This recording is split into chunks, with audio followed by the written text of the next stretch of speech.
예, 할렐루야. 참 좋으신 하나님을 찬송합니다. 오늘 이제 좀 전에 읽은 그 유명한 사랑장 고린도전서 13장의 말씀을 가지고 사랑의 실천이라는 제목을 가지고 여러분과 함께 은혜를 나누겠습니다. 하나님은 곧 사랑이시라는 겁니다. 그러니까 하나님 하면 가장 대표적으로 떠오르는 것이 하나님은 사랑이시다 하는 말이죠. 그래서 이 말은 첫째로 요한 1서 4장 16절에서도 하나님은 사랑이시다 이렇게 딱 그냥 한마디로 요약을 해서 이야기를 하고 있습니다. 그러니까 이 의미는 사랑이 바로 하나님의 성품이 되었으므로 하나님은 사랑이라고 이렇게 말한 것입니다. 그렇죠?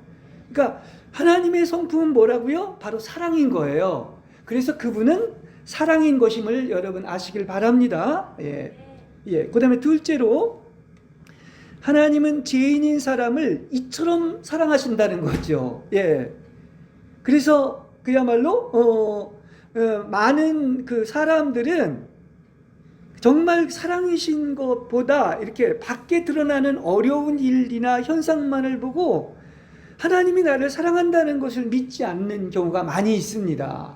그리고 또한 마치 내가 어떤 고행을 하고 나를 학대해야만 어떤 구원을 얻을 수 있다고 생각을 하고 그 사랑을 믿지 않는데 하나님은 여러분을 값없이 구원하셨다는 사실을 믿으시길 바랍니다.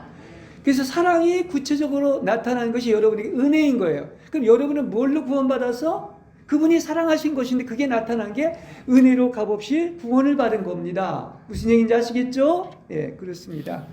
그러니까 성경은 요한복음 13장 1절에 보면 하나님은 사랑하시되 어떻게 사랑하셨다? 끝까지 사랑했다 그랬어요. 하나님은 시종일관 끝까지 사랑하시는 줄로 믿습니다. 그렇죠? 우리 그냥 그 성경에서 그 요한복음 3장 16절 이것도 복음 중에 복음이라고 하는 건데 거기도 나오는 게 바로 뭐냐면 세상을 이처럼 사랑하사. 그렇죠? 그러면 그 요한복음 3장 16절만이 아니라 성경 곳곳에서 여러분 성경을 잘 보시면은 얼마나 우리를 사랑한다는 내용으로 가득 차 있다는 사실을 아시길 바랍니다. 그렇습니다. 그렇죠? 그리고 그 다음에 세 번째는 또 사랑을 어디서 알 수 있느냐면 하나님의 사랑이 가장 분명하게 나타나는 것이 바로 십자가로 말미암아 확증된다는 거예요. 그죠? 하나님은 어떻게 죄인인 사람을 사랑하시는가 그걸 알려주셨는데 로마서 5장 8절에 보면 우리가 아직 죄인 되었을 때에 그리스도께서 십자가에 죽으심으로 하나님께서 우리에게 대한 자기의 사랑을 확증하셨느니라 이렇게 얘기하고 있습니다. 그렇죠? 이것도 좀 얼마나 좋은 내용인지 몰라요. 언제? 여러분이 잘나서가 아니에요. 여러분이 죄인 되었는데 이렇게 십자가에서 자기의 사랑을 확증했다고 이야기를 하고 있습니다. 그러니까 하나님의 사랑은 어디에 표시가 있는 거예요? 저 십자가에 있는 거예요. 그걸 몸소 보여주신 것입니다. 그렇죠? 그래서 사람의 죄를 이렇게 그리스도의 몸에 두사 우리가 받아야 할 그 형벌을 당신 몸에 두셔서 대신 십자가의 죽으심으로 하나님의 사랑이 확정되었음을 언제나 기억하시길 바랍니다. 그럼 십자가를 보면 뭐가 보이는 거야? 그 하나님의 놀라운 사랑이 보이는 거예요. 그렇죠? 그러니까 그분은 누구 때문에? 바로 나 때문에 머리와 손과 발과 옆구리와 등 허리에 모두 이 피와 상처로 얼룩져 있다는 말이에요. 그렇죠? 그리고 온갖 치욕과 저주와 버리심을 당했습니다.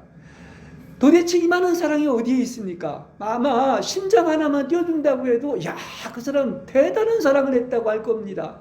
예수님은 그 정도가 아니죠. 비교할 수가 없는 것이죠. 그래서 이렇게 하나님의 구원의 동기와 방법은 모두 이렇게 하나님이 우리를 이처럼 사랑하셨다는 사실에 근거하는 것입니다. 이와 같이 확실한 근거가 없는 거예요. 그러니까 사랑은 곧 하나님의 구원의 이유요 유일한 동기인 겁니다. 여러분 구원하시려고, 여러분 사랑하셔서 구원하시려고 한 거예요. 그것을 알 수가 있습니다. 그래서 우리가 이 영혼에서 뭐가 반드시 있느냐고 하면 사랑이 있는 거예요. 만일에 영혼에서 사랑 없이 사는 것은 불가능한 것입니다. 그래서 십자가도 영원하고 사랑도 영원한 거야. 그렇죠? 그래서 왜 천국이냐? 거기에 사랑이 있기 때문에 영원한 천국인 거예요. 그게 지옥이라면 어떻게 천국이 되겠습니까? 그렇죠? 그래서 이렇게 시간적인 것과 영원한 것을 연결해 주는 것은 바로 무엇이다? 바로 사랑이기 때문이라는 사실을 아시길 바랍니다. 그렇습니다.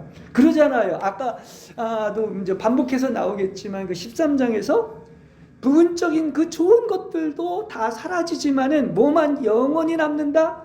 홀로 영원히 남는 것은 사랑이다. 이렇게 아까 우리가 읽었습니다. 그러니까 우리가 정말 참된 내가 변화되거나 이 세상이 변화되는 것도 다 어디에 있는 것이냐?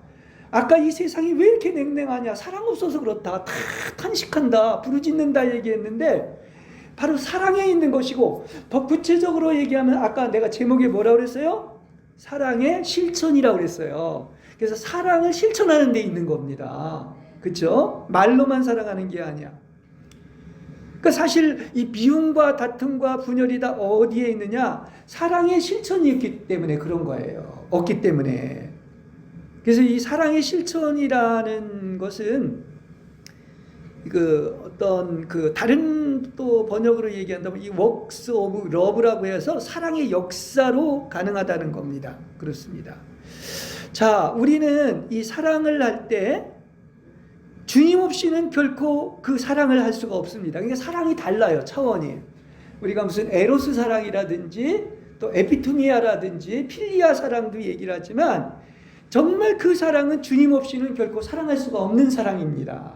그래서 우리는 오직 그 사랑을 하려면 누구 안에? 바로 주님 안에 거하심으로써만이 그 사랑으로 사랑할 수가 있는 거예요. 그렇죠? 예.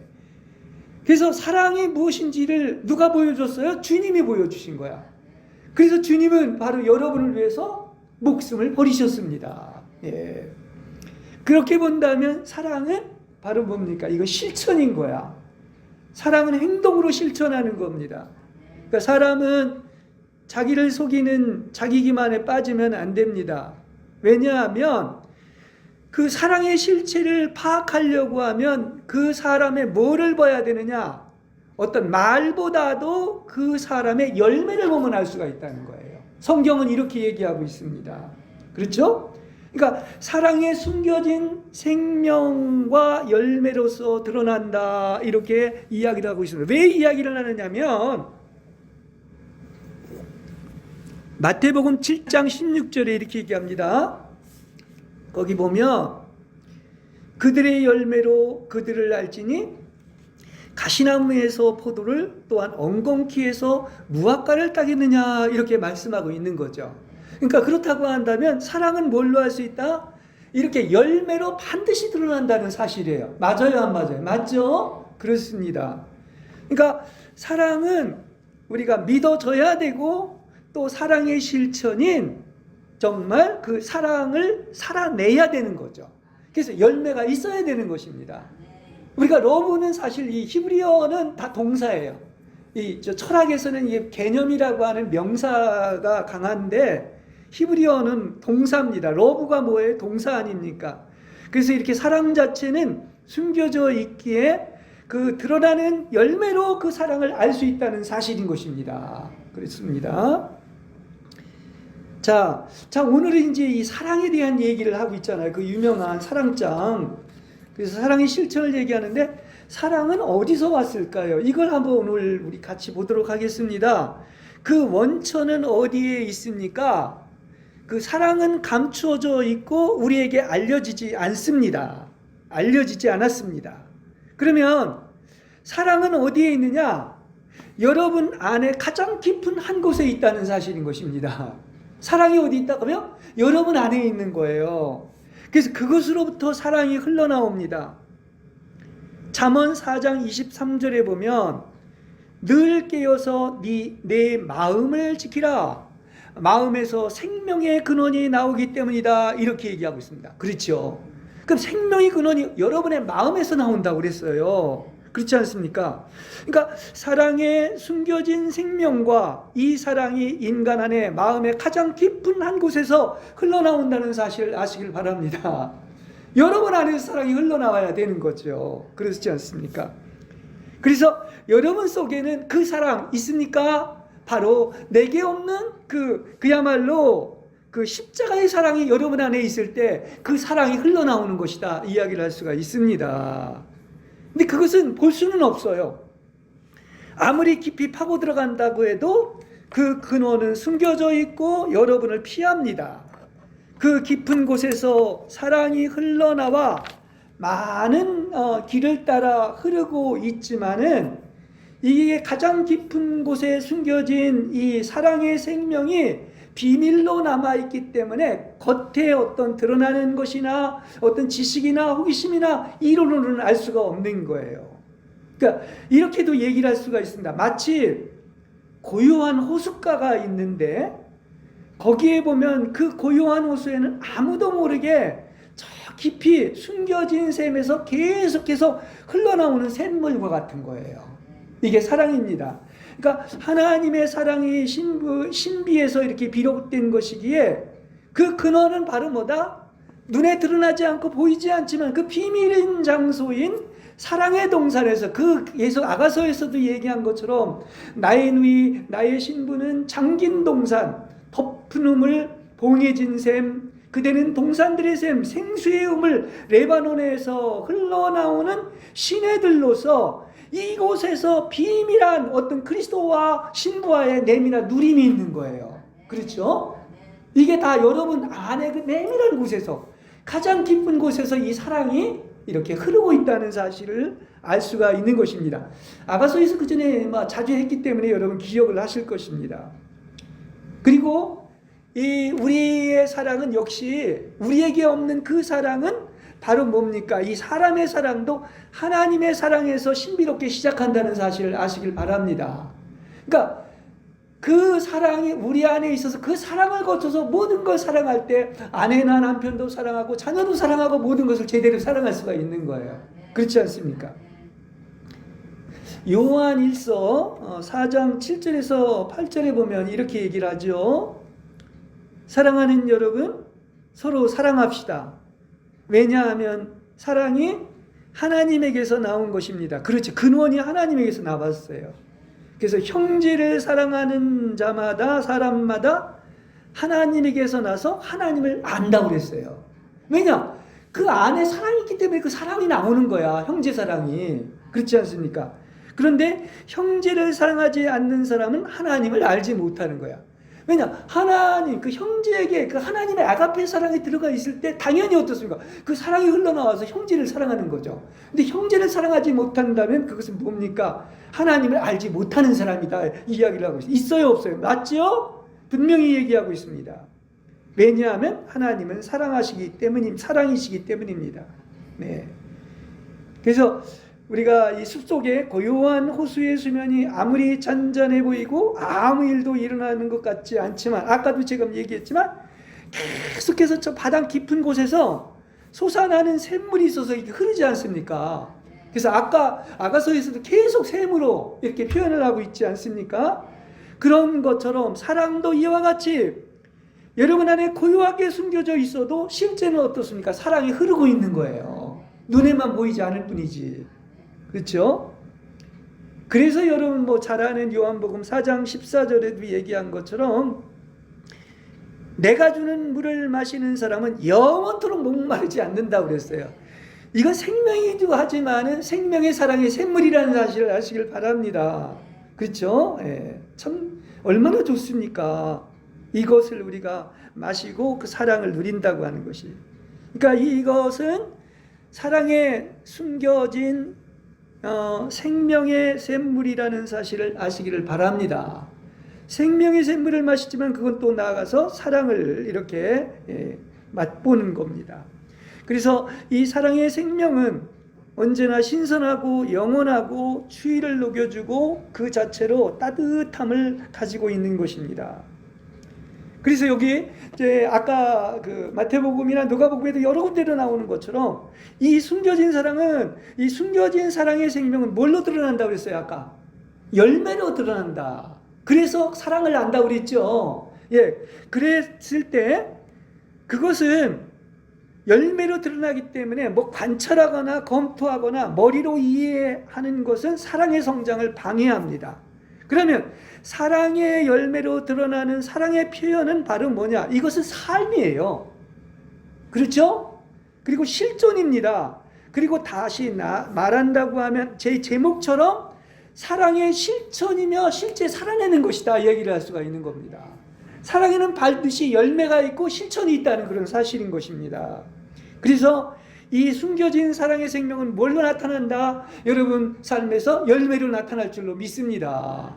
열매를 보면 알 수가 있는 거예요. 그 나무를 알 수가 있다고 그러지 않았습니까?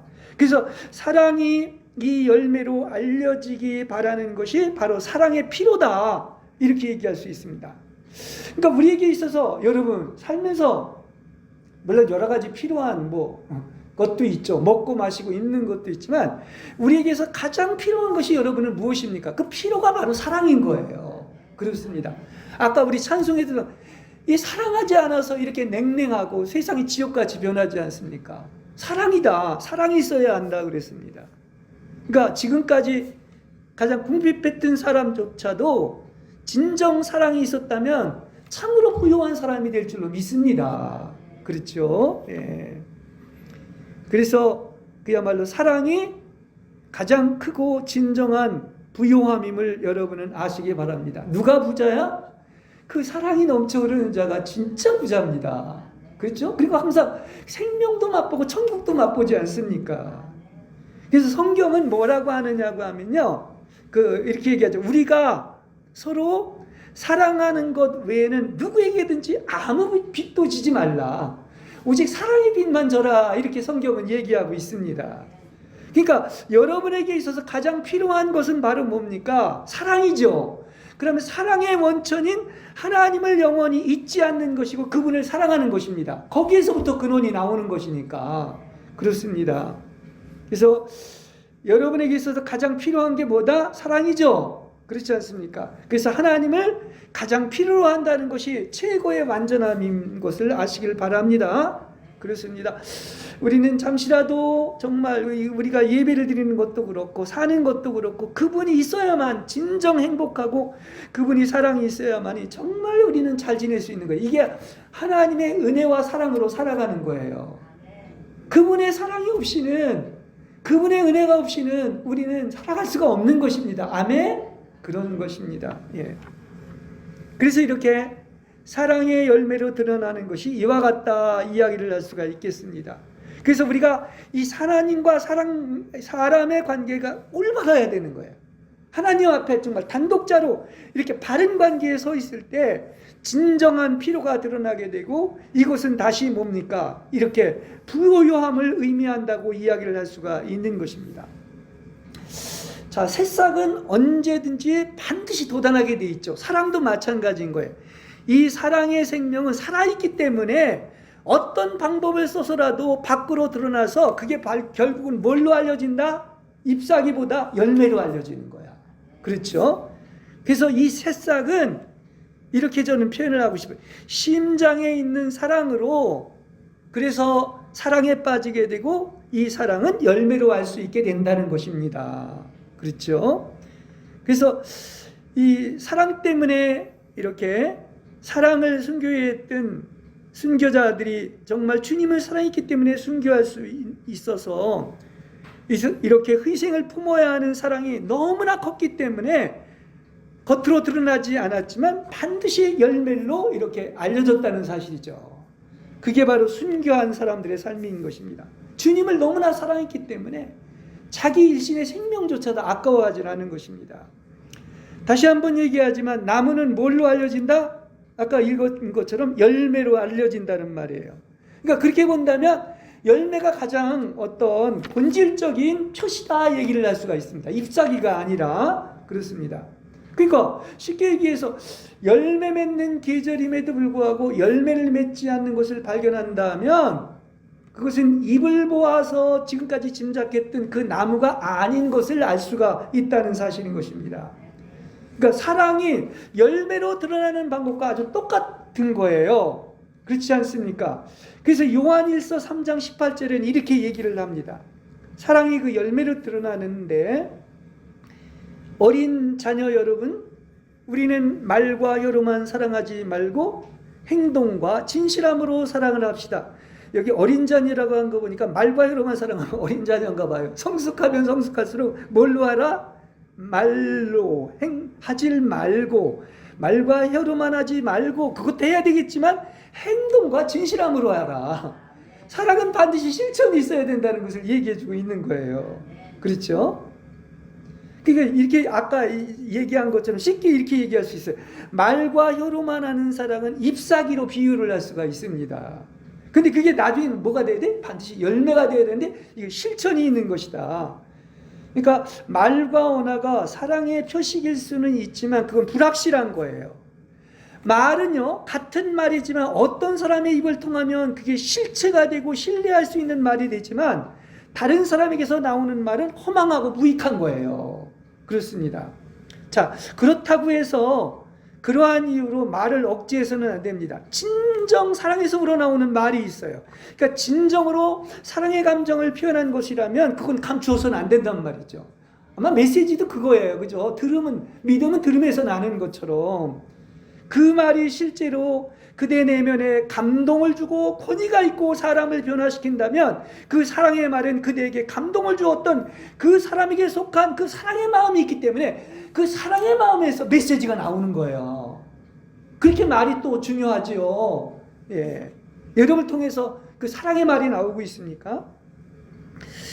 자, 우리가 이제 그 사람에게는 이렇게 머리라고 하는 것도 있지만 하트라고 하는 것이 있습니다. 그 하트를 표시할 때 이렇게 그 하트라는 모양을 해가지고 심장을 보통 얘기를 하고 있지 않습니까? 예. 그래서 이 머리에서 나오는 것은 이 지식이나 이론이나 교리예요. 근데 이거는 사람을 죽입니다. 근데 성경에도 얘기하고 있는 것처럼 심장에는 그분의 사랑이 있는 표시로서 어떻습니까? 사람의 사랑도 심장을 형성해야만 한다는 사실인 것입니다. 왜냐? 사랑은 머리에서 나오는 것이 아니라 하트인 심장에서 나오는 거야. 여러분의 가장 깊은 곳에서, 내면에서 나오는 것이다 얘기를 할 수가 있습니다. 그렇죠? 그래서 오거스틴이 이런 고백을 했잖아요. 고백록에서 보면 주님은 당신을 위해서 우리를 내시었으나 우리의 마음이 당신 안에 쉬기까지에는 안식이 없습니다. 즉 이 말은 뭐냐면 우리의 내면인 심장에는 그분의 사랑으로만 채워지는 공간이 있다는 거야. 이것은 그분의 사랑으로만 채워지는 겁니다. 심장에는, 머리가 아닌. 그래서 영원한 진리와 사랑을 찾아 두루 헤매다가 이제야 이렇게 늦게 너를 사랑하더니, 이건 오거스틴의 고백이에요. 그래서 하나님은 우리가 무엇이길래 우리 보고 당신을 사랑하라 명하시고 사랑을 통해서 하나님의 사랑의 상대자인 나의 절대 가치를 발견했다고 이렇게 고백록에서 얘기하고 있는 것입니다. 그렇죠? 예.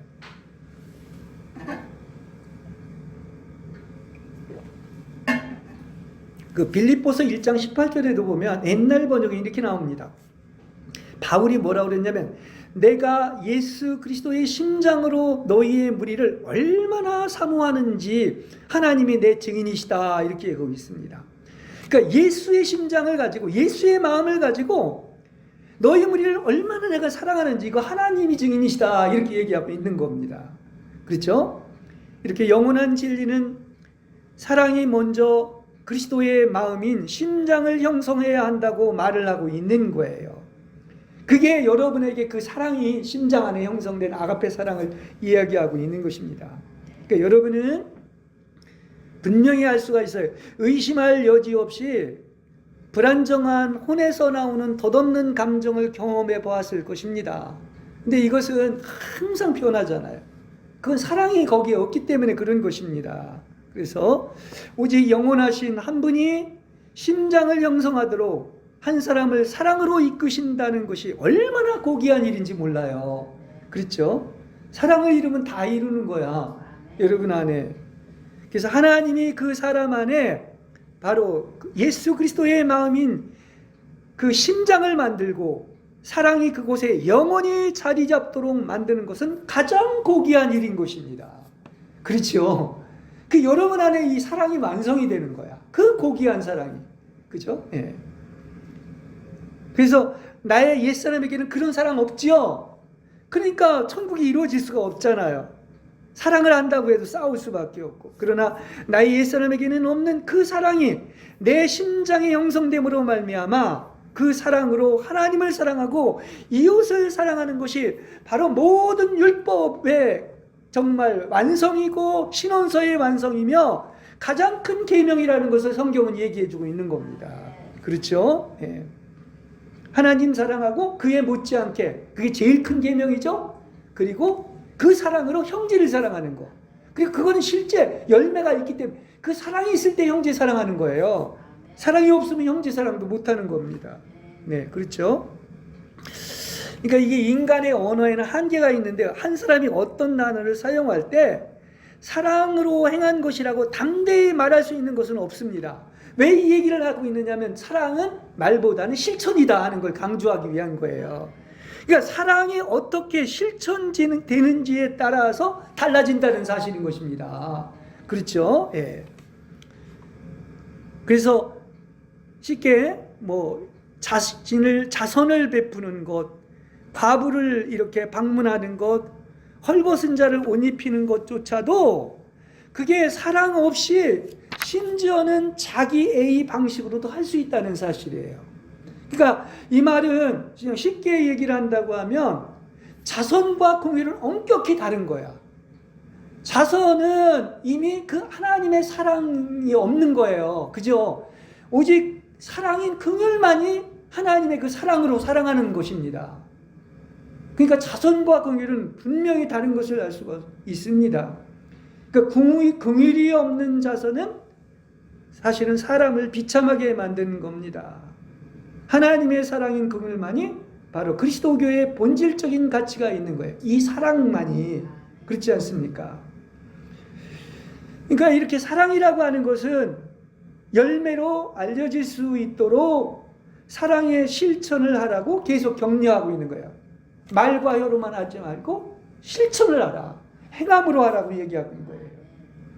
그래서 사랑이 그 열매를 보아 알 수 있다고 말할 때 이 사랑을 드러내는 것은 내가 아니라 사랑 자체인 겁니다. 나에게 그런 사랑이 없어요. 사랑 자체가 그걸 드러내는 겁니다. 그러니까 나무는 열매로 알려진다고 말씀하는 것이 바로 뭐냐? 사랑 자체가 열매로 드러난다고 말을 할 수가 있는 것입니다. 즉 나무는 사랑 자체인 거야. 나무가. 그래서 이것은 사랑의 계시 사건입니다. 그리스도인은 내 안에 사랑이신 그리스도께서 사는 것을 믿는 겁니다. 그분이 있을 때만이 사랑이 나오는 것이죠. 그렇습니다. 그때 나의 존재 자체가 사랑을 드러내고 있으며 이것이 바로 나무인 것입니다. 그렇죠? 아예 존재 자체가 이렇게 사랑을 드러내고 있는데 내가 나무를 아는 것이 아니라 바로 내가 나무라는 얘기예요. 그게 사랑 자체라는 이야기인 것입니다. 그리고 사랑은 위선을 막습니다. 예. 사랑은 거짓될 수가 없습니다. 그러니까 여러분 우리의 삶에서 진실하고 위선의 가장 좋은 방어는 바로 사랑임을 아시기를 바랍니다. 그렇죠? 여러분 그 좋은 여러분은 사랑을 믿어야 합니다. 여러분은 하나님의 사랑을 믿습니까? 예. 믿지 못하면 사랑의 존재를 알 수가 없을 것입니다. 사랑은 우리를 생명 안에서 계속 자라게 하고 그래서 사랑만이 왜 그리스도의 몸인 교회를 건축한다고 하는 이유가 여기에 있는 겁니다. 지식이 아니라 사랑이 교회를 건축하는 거예요. 그러니까 여러분이 충만한 그 십자가의 그 사랑을 품으면 사랑의 열매를 맺게 될 것이고 그대 안에 있는 사랑이 더욱더 아름답고 고귀하고 신성한 열매를 맺게 될 줄로 믿습니다. 그래서 사랑은 이렇게 같은 것을 더 소중하게 보도록 돕습니다. 같이 가는 거예요.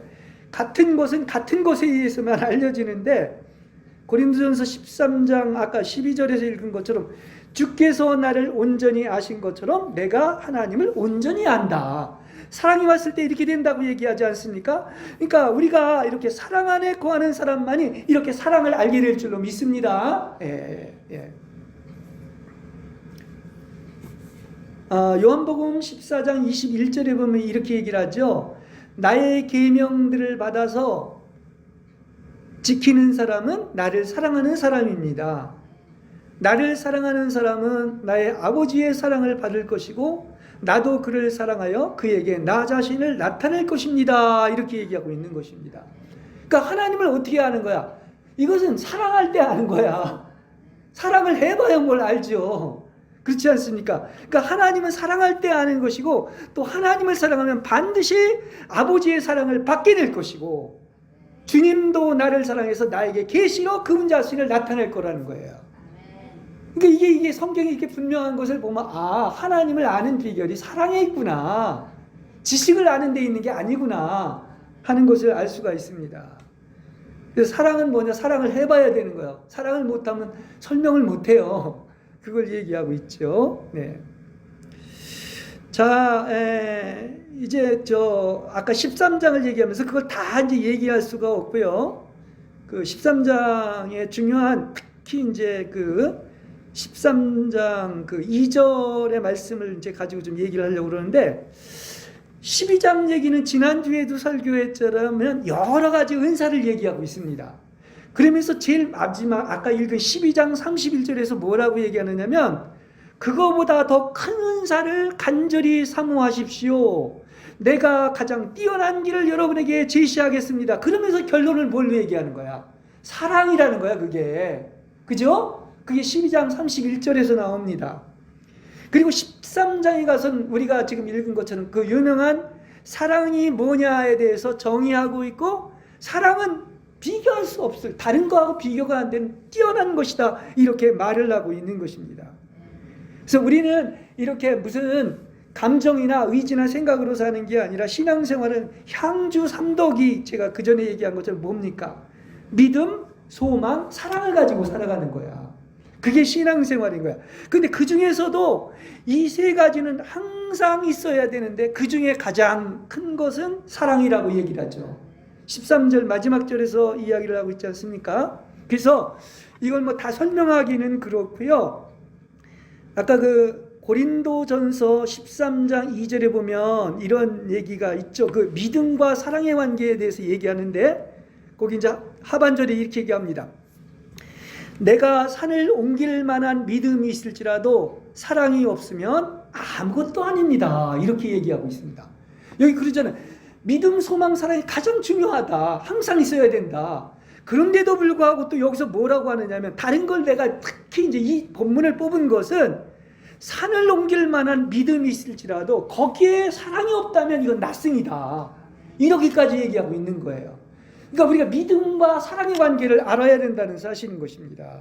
그렇죠? 자, 우리가 이제 이웃 형제를 사랑하고 또 심지어 원수까지도 사랑할 때 그런 걸 논할 때 사랑이 어디에서 오느냐면 믿음에서 탄생되도록 하는 필요성을 반복해서 강조해주고 있습니다. 자, 그러려고 하면 우리는 어떻습니까? 하나님이 우리를 사랑하신다는 것 그리고 그 하나님의 사랑을 여러분은 믿어야 되죠. 그렇죠. 그래서 앞에서 뭐라고 그랬습니까? 사랑을 믿어야만이 사랑의 존재를 알 수 있다고 그랬어요. 그 엄청난 사랑이 있어도 믿지 않으면 사랑의 존재를 알 수가 없는 거죠. 그렇지 않습니까? 근데 믿음과 사랑이라는 것은 이게 뗄래야 뗄 수 없는 불가분의 관계로 결합되어 있는 거예요. 그렇죠? 따로 생각할 수가 없습니다. 그러니까 이렇게 보네요. 즉각 사랑을 통하여 행동하지 않게 되는 믿음은 없고 또 믿음에서 기원하지 않은 참된 사랑도 없다는 사실인 것이죠. 그렇죠? 믿음은 우리를 의롭게 하고 순전하게 만듭니다. 그렇다고 한다면 믿음이 어떻게 사랑 없이 존재할 수가 있겠습니까? 참된 믿음이 있는 곳마다 성령 또한 현존해 있습니다. 그리고 성령이 현존해 있는 곳에는 바로 뭐가 있느냐? 사랑이 있고 그 밖에 모든 것이 있는 거예요. 그렇죠? 자, 그렇다면 어떻게 분리시킬 수가 없어. 어떻게 어떤 사람이 사랑 없이 믿음을 가진 것처럼 말할 수 있겠냐는 이런 얘기인 것입니다. 그러니까 이렇게 바울이 지금 얘기하고 있는 것은 믿음이 산을 옮길 수 있는 그런 믿음이 있는데 거기에 사랑 없는 믿음에 대해서 말한다고 하는 것은 이건 놀라운 일이에요. 그러니까 그걸 알으라는 것입니다. 믿음이 사랑 없이 존재할 수도 있고 또 그러나 분명히 얘기하지만은 사랑 없는 믿음은 바로 뭡니까? 아무것도 아니다 이렇게 결론을 맺고 있잖아요. 그렇죠? 예. 그러니까 믿음은 혼자서 자기를 정당화하지 못하는 것이 분명한 것입니다. 그러니까 이것은 사랑 없는 믿음은 뭐하다? 정말 이건 아무것도 아닌 것, 불가능한 것임을 보여주고 있는 것입니다. 우리가 이제 믿음에 대해서 얘기할 때 마가복음 11장 23절에서 그러죠. 누구든지 이 산더러 들리워 바다에 던지우라 하며 그 말하는 것이 이럴 줄 알고 마음에 의심치 않으면 그대로 된다고 그랬어요. 그러니까 얼마나 대단한 믿음이에요. 그렇죠? 그렇지만 그렇게 믿기는 하지만 그렇게 강력한 믿음조차도 사랑이 없는 그런 교만에 빠질 위험이 있다는 것을 우리에게 얘기해주고 있는 거예요. 반드시 거긴 사랑이 있어야 된다는 걸 얘기합니다. 그러므로 사랑을 성취하지 않는 믿음은 더 이상 이렇게까지 얘기할 수 있어요. 믿음이 아니라 그거는 무례하고 거만한 것이고 그렇게 되면 이렇게 어떻습니까? 아까 자선과 긍휼도 구분한 것처럼 말씀도 이웃도 형제 사랑도 완전히 무시하는 거예요. 그런 것입니다. 우리 인간들이 처음에는 이렇게 복음을 열정적으로 받아들였지만 그 다음에는 믿음 안에서 인내하지 못하고 변질되어서 결국은 자연적으로 사랑으로 인도되지를 못하는 경우가 있다는 사실입니다. 사랑으로 인도가 되어야 되는데 따라서 사랑이 없는 믿음은 진정한 믿음이 아니라 자기 주장과 교만으로 왜곡된 믿음임을 아시길 바랍니다. 그렇습니다. 모든 기초가 사랑 위에서 건설되는 거예요. 그러니까 사랑이 없어진 곳에는 참된 믿음이 존재하는 것은 이거는 날생이다. 아무것도 아니다. 불가능하다까지 얘기를 할 수가 있는 것입니다. 그래서 참된 믿음은 뭐를 가져온다? 그 결과가 뭐를 가져오느냐? 결국은 사랑을 가져오는 거야. 참된 믿음이 있는 게 그렇게 나타나는 겁니다. 그 열매로 나타나는 거죠. 참된 믿음이 있다고 하면서 사랑을 가져와야 하는 건 가짜예요. 이거는. 그렇습니다. 자, 그 사랑에 대한 정의를 하면서 참 이거 한 절 한 절 갖고도 우리가 이게 많은 것을 같이 묵상하고 교통할 수가 있는데 13장 4절에서 7절에 이런 얘기를 하죠. 예? 이 사랑의 본질이 뭐냐? 사랑의 본질을 이렇게 묘사하기 위해서 15가지의 아주 짧은 문장으로 이야기를 하고 있습니다. 거기 보면 사랑은 한번 읽어볼까요? 고린도 4장 13장 4절에서 7절을 같이 한 목소리로 읽겠습니다. 시작. 사랑은 오래 참고 친절합니다.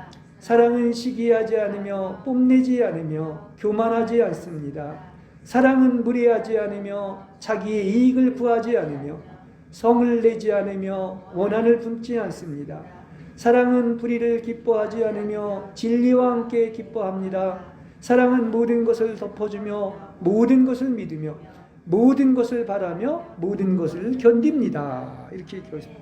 이게 사랑의 정의야. 아마 이렇게 사랑할 수 있다면 뭐 더 이상 바랄 것이 어디 있겠습니까? 어딜 가도 천국이 될 것이에요. 그렇지 않습니까? 그러니까 이렇게 15가지의 이 사랑의 미덕인데 이런 걸 아주 암송하면 좋을 것 같아요. 그러니까 언제나 기억하시고요.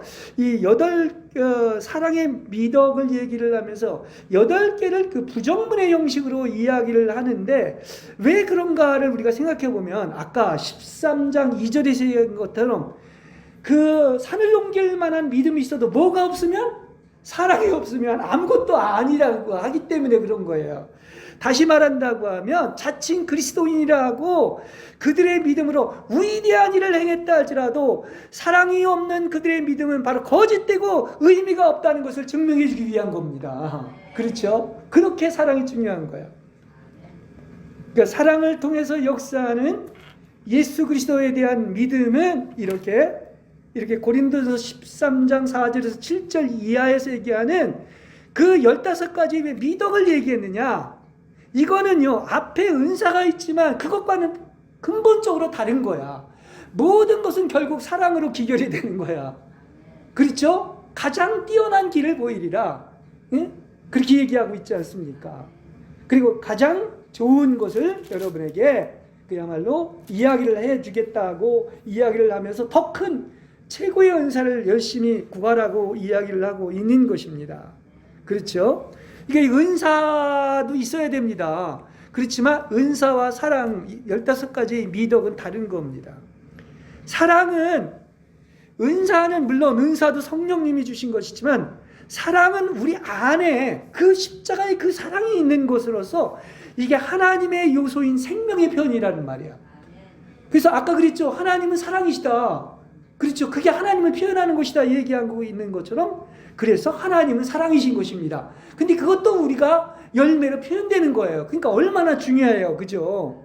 그리고 이게 있어야 우리 안에 그리스도의 형상이 이루어진 거야. 그렇지 않습니까? 그러니까 생명이신 하나님은 어디에서 표현된다? 이렇게 사랑 안에서만 표현된다는 사실을 아시기 바랍니다. 그 엄청난 하나님의 놀라운 생명이 사랑 안에서 표현되는 거예요. 그래서 이 15가지의 모든 사랑의 미덕들은 뭘로 가득한 것이다? 하나님의 생명의 거룩한 미덕들로 가득 차 있다는 사실을 아시길 바랍니다. 그 영원한 하나님의 놀라운 생명, 아까 영원히 너의 어떤 가장 깊은 곳에서 정말 흘러 넘쳐 흐르는 이 생명, 영원한 생명, 그렇죠? 근데 그것들이 바로 뭡니까? 그야말로 이 생명이신 하나님이 어디 안에서 표현되고 있다? 사랑 안에서 표현되고 있다는 사실이에요. 자, 고린도 교회를 이렇게 보면서 너무나 우리는 고린도 교회, 물론 에베소서가 엄청난 서신이기도 하지만은 고린도 교회는 모든 교회에서의 필요한 것들을 다 얘기해 놨어요. 그래서 없으면 큰일 날 뻔했어요. 그렇게 고린도 전후서가 중요하다고 볼 수가 있는데, 이 고린도 교회인들은 12장에 있는 것처럼 외적인 은사가 아주 막 추구를 했고 은사가 많았습니다. 넘쳤습니다. 자, 그런데 가장 중요한 뭐가 없었냐면 영원한 생명의 표현인 사랑을 소홀히 했다는 사실이에요. 그래서 이 본문이 그렇게 중요한 거야. 그렇지 않습니까? 그러므로 고린도 교인들은 믿은 지 오래됐지만 여전히 어디에 속해 있어? 육에 속한 그리스도인이고 혼적인 그런 사람이었다는 것을 이야기해 주고 있는 거예요. 어린아이와 같았다 얘기를 하지 않습니까? 성숙해질수록 뭡니까? 이 사랑이 있는 거예요. 그리고 사랑이 오는 겁니다. 그래야 또 완전해지는 겁니다. 그리고 교회를 건축하는 겁니다. 그렇지 않습니까? 그래서 이 사랑의 미덕은 죄와 세상과 악마를 극복하고 산을 옮기는 믿음보다도 훨씬 크다는 사실을 아시기를 바랍니다. 그렇죠? 그러니까 자발적으로 끊임없이 사랑을 실천하는 것은 죽은 자를 일으키는 것이라고 볼 수가 있는 겁니다. 예. 은사도 성령이 주신 좋은 것이라 할지라도 고린도 교회처럼 은사의 가치와 효과보다도 바로 그리스도에 대한 믿음인 사랑 안에서 행하는 것, 사랑 안에서 행하는 위대한 실천이 훨씬 중요하다는 사실을 여러분은 아시길 바랍니다. 그렇죠? 예. 예, 참된 믿음은 그래서 사랑과 뗄래야 뗄 수가 없는데 본성상 필연적으로 어디로 인도한다? 사랑으로 인도하는 거야. 그래서 사랑이 오면 모든 부분적인 것이 사라지고 완성되는 거예요. 그렇지 않습니까? 그래서 사랑은 바로 뭡니까? 믿음의 본질에 속해 있다 얘기를 할 수가 있습니다. 예. 어떤 사람이 사랑에서 떨어진다는 것은 또한 믿음에서 떨어지지 않을 수가 없다는 사실인 것입니다. 불과 불리의 관계가 있는 거야. 그래서 믿음, 소망, 사랑은 어떻다? 항상 있을 것이라고 했습니다. 여러분, 믿음, 소망, 사랑은 항상 있어야 되는 거야. 있어도 되고 없어도 되는 게 아니라 은사는 없을 수도 있는 거예요. 그러나 믿음, 소망, 사랑은 그렇지 않습니다. 그런데 뭐라고 그러죠? 사랑 없는 믿음도 있기 때문에 반드시 사랑이 있어야 된다 하는 것을 이야기하고 있죠. 그러니까 그렇게 믿음도 중요하지만은 사랑이 없으면 제가 자주 얘기하는 것처럼 아무것도 아니라는 거예요. 그러니까 하나님의 사랑은 영원한 생명의 근원이라는 사실을 아시길 바랍니다. 사랑은 바로 뭐냐? 그것이 바로 하나님의 생명의 표현이고, 생명이신 하나님은 사랑 안에서 표현된다는 사실을 아시길 바랍니다. 이건 굉장히 중요하죠. 그렇지 않습니까? 그러니까 다른 모든 것은 부분적인 것이고요. 그러나 사랑이 있으면 완전해지는 것입니다. 그래서 아까도 여러 가지 얘기를 했지만은 그 왜 최고의 계명이 뭐냐 얘기를 하니까 하나님 사랑하고 또 이웃을 사랑하라고 그랬죠. 그래서 사랑은 모든 구약의 율법이 완성된 거예요. 사랑은 뭐라고요? 율법의 완성인 것입니다. 그럼 완성이 된 거야.